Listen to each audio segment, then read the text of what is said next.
আশিয়া মুখার্জি 2015 সালে জি বাংলাতে সম্প্রচারিত হতো হরর কমেডিমূলক ধারাবাহিক ভূত। এখানে বাচ্চা একটি ভূতের চরিত্রে অভিনয় করেছিলেন আশিয়া মুখার্জি। তখন তার বয়স ছিল মাত্র 5 বছর। বর্তমানে তার বয়স 13 বছর। 1 বছর আগে তাকে শ্রীকৃষ্ণ ভক্ত মীরা ধারাবাহিকে অভিনয় করতে দেখা গিয়েছিল। এখন তিনি জিডি বিড়লা স্কুলে পড়াশোনা করছেন। স্মৃতি সিংহ জি বাংলার আলো ছায়া সিরিয়ালের ছায়াকে মনে আছে নিশ্চয়ই? সেই চরিত্রে অভিনয় করতেন স্মৃতি সিংহ।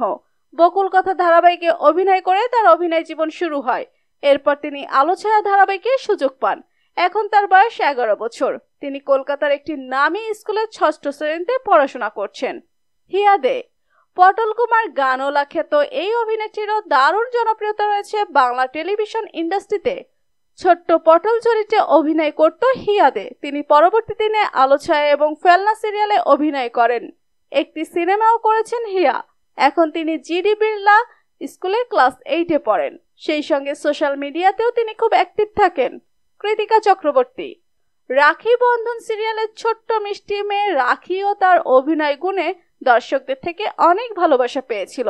রাখির চরিত্রে অভিনয় করেছিলেন কৃতিকা চক্রবর্তী। বর্তমানে তার বয়স 12 বছর। তিনি যাদবপুর বিদ্যাপীঠ স্কুলে ক্লাস 6-এ পড়েন। এখন অভিনয়ের সঙ্গে এখন আর তার তেমন যোগাযোগ নেই। সোহম বসু রায়চৌধুরী রাখি বন্ধন সিরিয়ালের বন্ধন ওরফে সোহম বসু রায়চৌধুরী কিন্তু আজও অভিনয় করে চলেছেন। শুধু বাংলা সিরিয়াল নয়, তিনি সিনেমাতেও কাজ করেছেন। এখন তার বয়স 16 বছর। তাকে বর্তমানে খেলনাবাড়ি সিরিয়ালে আদরের চরিত্রে অভিনয় করতে দেখা যাচ্ছে।